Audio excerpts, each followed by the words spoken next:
Maître Daniel Barrio-Nuevo, bonsoir. Bonsoir. Avocat au barreau d'Aix-en-Provence, merci d'être l'invité de Bonsoir Marseille.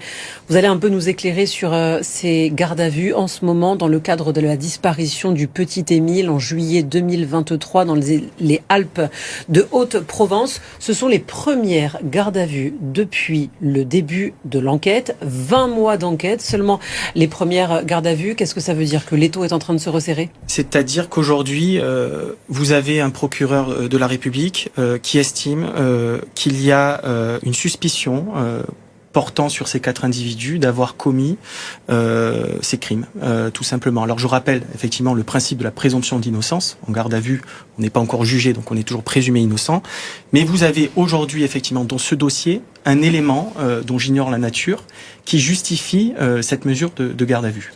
Il y a eu les mises en garde à vue, les 4 personnes mises en garde à vue ce matin, des perquisitions également au domicile des grands-parents, commune du Bouilladis, dans les Bouches-du-Rhône. Est-ce qu'on peut, commune de la Bouilladis, est-ce qu'on peut imaginer que ces perquisitions soient liées aux gardes à vue, alors que les perquisitions sont intervenues après la garde à vue ?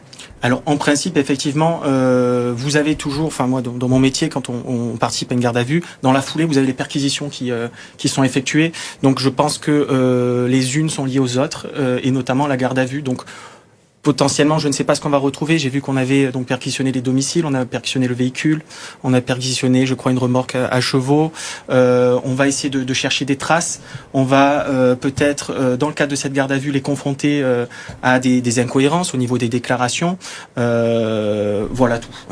On a entendu tout à l'heure devant la gendarmerie de l'avenue de Toulon à Marseille l'avocate du grand-père d'Émile qui est gardé à vue, Maître Colombani, qui a expliqué devant le micro des journalistes cette garde à vue, ça ne veut rien dire, ça fait partie de la procédure. Et pourtant, il y a 20 mois d'enquête. La famille, évidemment, lorsqu'il y a une enquête, ça fait partie des pistes qui ont été étudiées par les enquêteurs. Est-ce que vous dites comme elle, ça fait partie de la procédure, ça ne veut rien dire? Je suis accroché à ce principe de la présomption d'innocence, mais par contre, de là à dire qu'effectivement, on peut placer aujourd'hui gratuitement, de manière inopinée, anodine, des individus en garde à vue. Je ne partage pas forcément ce point de vue. S'ils sont placés aujourd'hui en garde à vue, c'est que vous avez des éléments dans le dossier qui permettent de les suspecter légitimement d'avoir commis ou participé à la commission de ces